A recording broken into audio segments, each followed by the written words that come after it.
La Transmaurienne vanoise, acte 3. Sur la plus belle des courses de VTT de montagne, on pédale toujours à plein régime. Léger changement de décor après Valsony direction le village station de Haussois. Vieille pierre et VTT au programme autour des forts de l'Essaillon. Aujourd'hui, les forêts environnantes sont un lieu rêvé pour pratiquer le VTT sur des pistes techniques et superbes à la fois.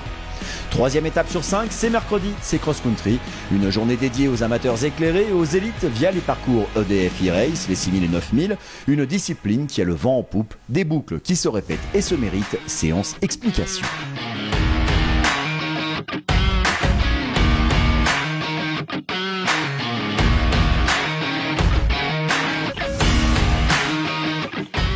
C'est la journée XCO, donc le format le plus court de la semaine. C'est vraiment très nerveux, donc ça va passer beaucoup d'énergie.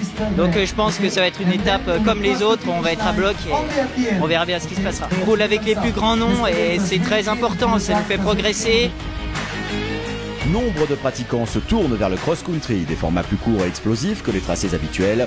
Aujourd'hui, on effectue une boucle 3 ou 4 fois selon l'épreuve choisie, 7,2 km par boucle. Le cross-country n'étant pas vraiment une randonnée, ces dernières catégories sont aujourd'hui en mode libre. Nombreux sont venus applaudir les vaillants transmauriens et transmauriennes. En matière de VTT cross-country, les Français ont acquis une solide réputation dans le milieu au fil des années. Côté filles et garçons, les Frenchies excellent avec plusieurs champions olympiques sur le cross-country. Cette profusion de montées sèches et de descentes techniques à répétition, c'est ce que l'on voit dans Haussois et ses alentours enchanteurs. Avantage des tracés de cross-country, le public peut se placer aisément autour du circuit. Ce sont les 6000 qui se sont élancés les premiers, viennent ensuite les 9000 par vague. Les moins bien classés niveau chrono d'abord, puis vient le temps des élites dames et messieurs. Et là, très très vite, le ton comme le temps vont changer.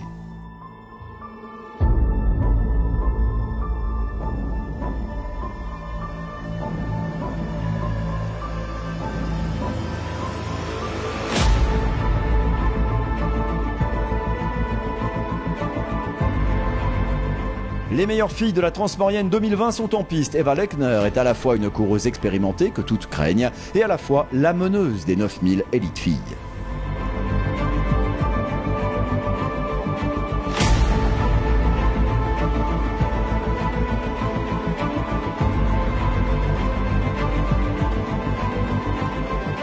Ovviamente io faccio il cross country e per quello ovviamente è un vantaggio per me, però sicuramente abbiamo già corso tanto, la stanchezza si fa sentire, per quello sicuramente non sarà molto semplice anche oggi, perché dipende sempre chi recupera meglio, chi meno meglio, e comunque bisogna vedere giorno per giorno.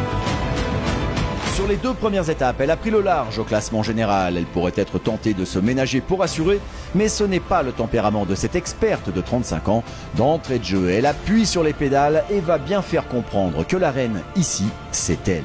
Hier, une certaine Ramona Kupferschmidt a réussi à rester dans le tempo, mais l'énergie alors consommée par la Suissesse n'a pas été reprise, ce qui profite à la Belge Emeline de Tilleux et à l'autre Italienne en forme, Costanza Fazolis.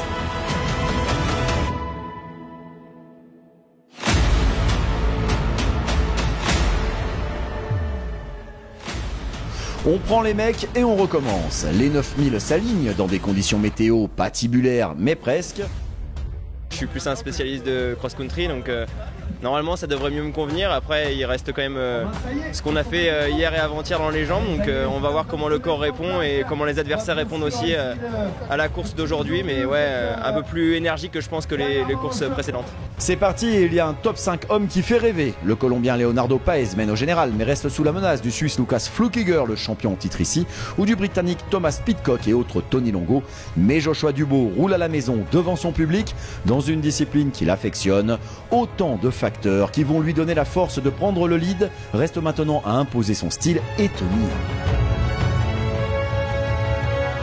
Dans le premier tour, on aura compris qu'un homme en a gros sur la pédale. Thomas Pidcock connaît bien ce genre de météo, connaît bien les hommes à qui il est confronté. Il va décider à moins d'un quart de la course de tenter l'échappée belle. Sur le papier, Thomas Pidcock est en train de réaliser un exploit. Sur le premier jour de course, ce dernier a pris 30 minutes de pénalité pour non-respect du règlement. Beaucoup auraient abandonné le combat, mais ce serait mal connaître le champion du monde de cyclocross junior, vainqueur de la Coupe du Monde Espoir. Il a la hargne sportive en lui et ça se voit.